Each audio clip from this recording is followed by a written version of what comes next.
So guys, today I wanted to review this new piece of equipment I got. This is a Macebell.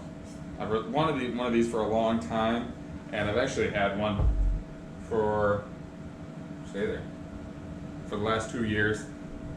But it is much bigger.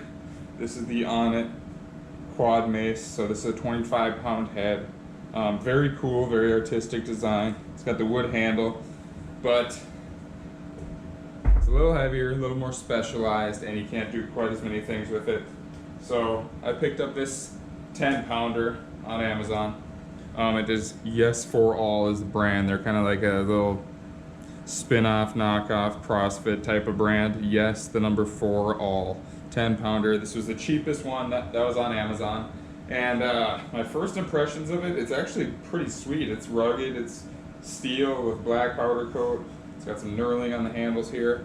There's no end cap, so it is hollow in there with nothing to block that, but it doesn't seem to be like a big deal.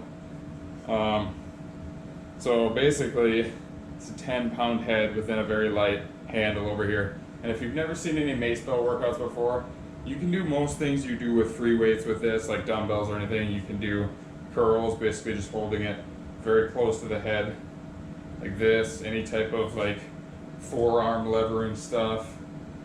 This way, this way, this way.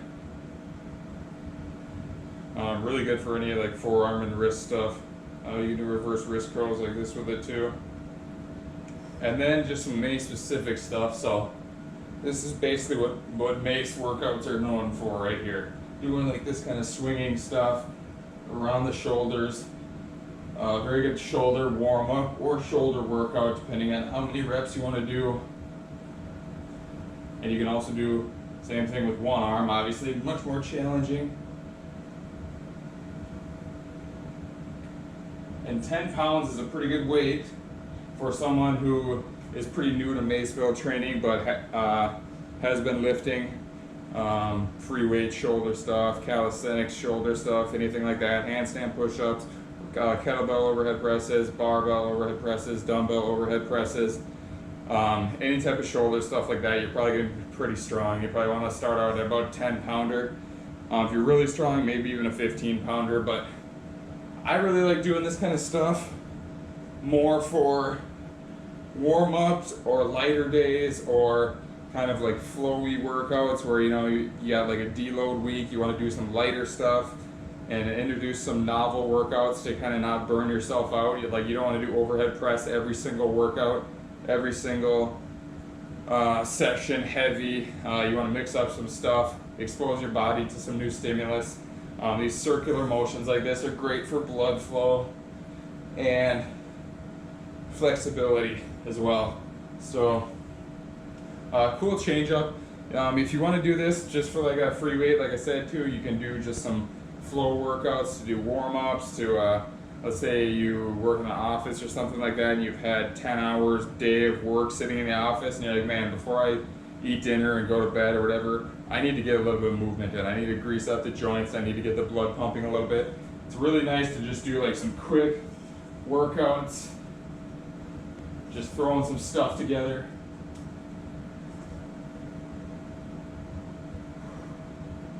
And within like 5 or 10 minutes, you can really get like a nice, light, no break, blood pumping workout.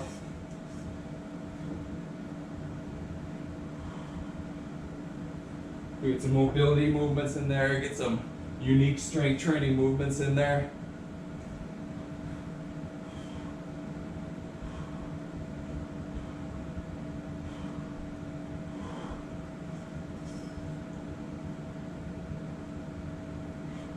Tons of different things you can do with this.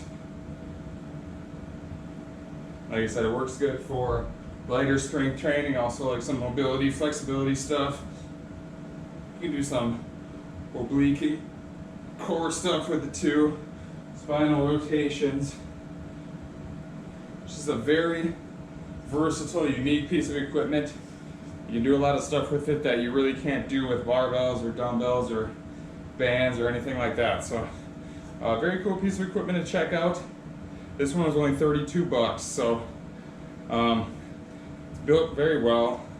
I'm sure as long as you're not like slamming this thing into concrete or throwing it for long distances on top of concrete or blacktop or some kind of other unforgiving surface, this thing should probably last you your lifetime of lifting careers. Obviously too, like I work out my basement. If you work out in your basement or your gym or your garage, I mean, might not be a good idea to leave this out there, because if this powder coat starts rubbing off a little bit, it could rust.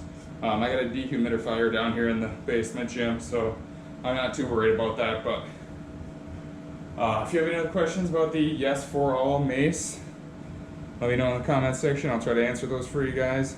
It is unavailable on Amazon right now, but most fitness equipment is. There's some other manufacturers on there too, so they're not too much more expensive. Some of them get really crazy, but Onnit is also sold out of their Macebell, so they're kind of hard to find right now with the gyms closed for COVID and everything. But gyms are starting to open up again, and I think the manufacturers are kind of catching up on demand. So if you're interested in buying a Macebell, definitely I would recommend it. Check it out. Get like a 7-pounder if you're really new to fitness.